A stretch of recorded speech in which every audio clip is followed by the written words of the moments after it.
Hello, this is Dr. Eric Bricker, and thank you for watching A Healthcare Z. Today's topic is Leonard Schaeffer, the second most important person in healthcare in America.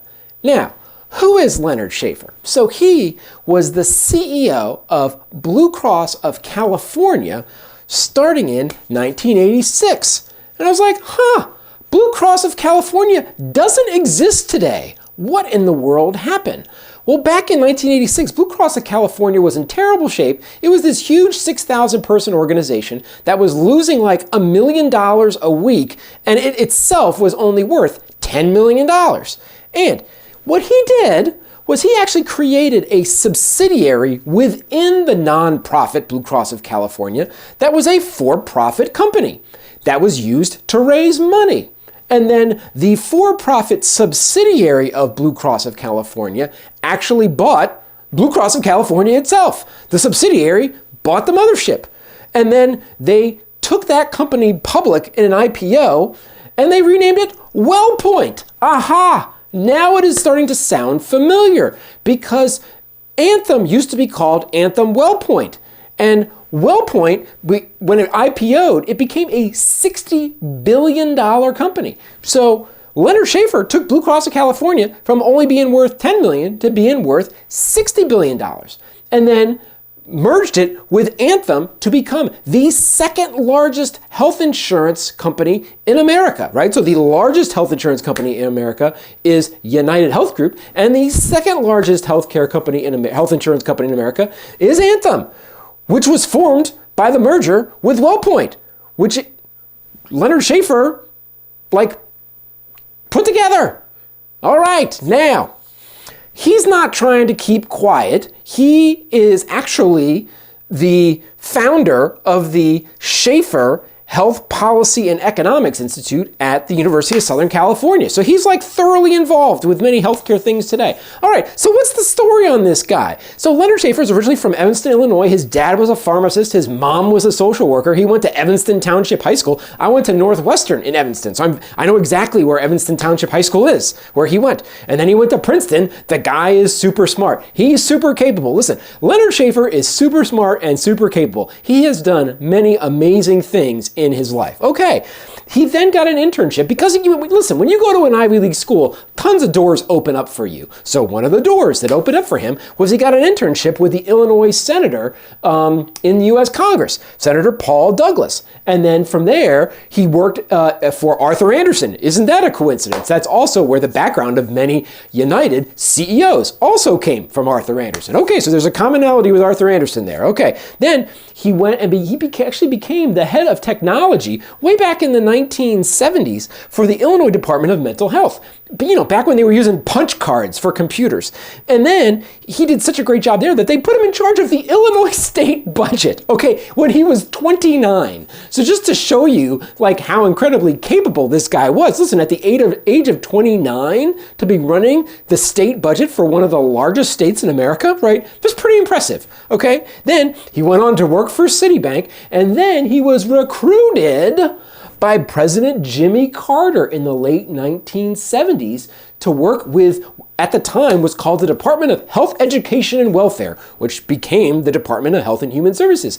And guess what Leonard Schaeffer did while he was at President Jimmy Carter's administration? He merged Medicare and Medicaid together into one department. That's right. Before the late 1970s, Medicare and Medicaid were two totally separate departments.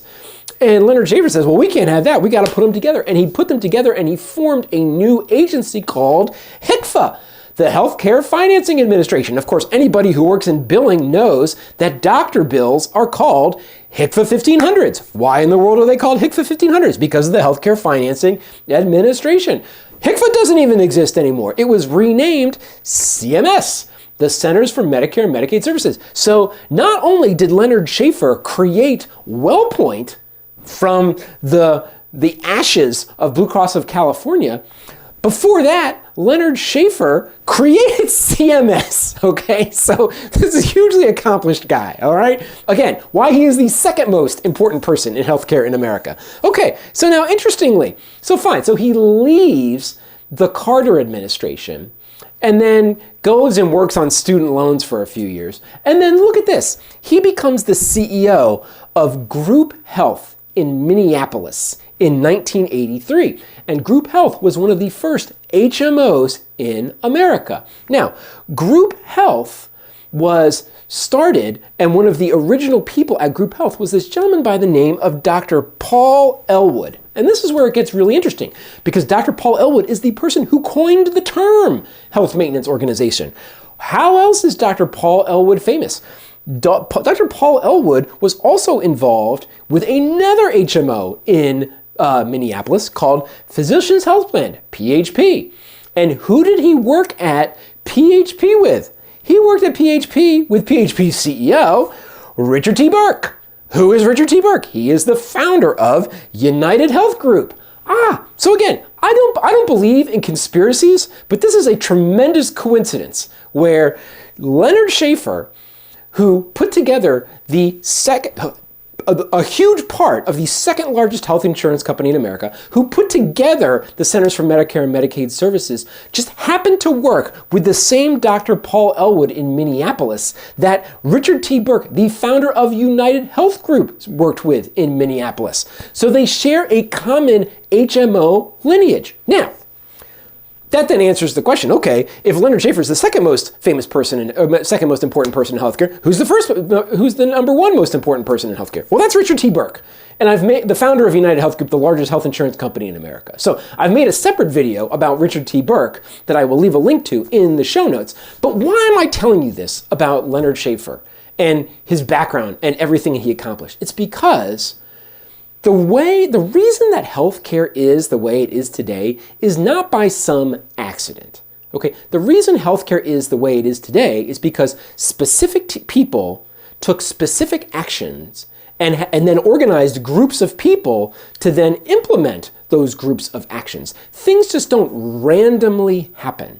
And so, like specifically, when you think about health insurance, what is the number one largest feature of health insurance today? It is the existence of managed care. It is the existence of prior authorizations. It is the existence of denial of what doctors consider medically appropriate services. Where in the world did denials come from? Where did the world did prior authorization come from? Where in the world did managed care come from? It came from HMOs back in the 1950s.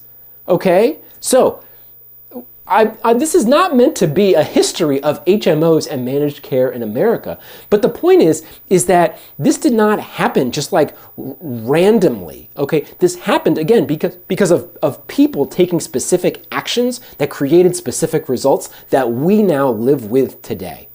And that's what I wanted to share with you. Thank you for watching A Healthcare Z.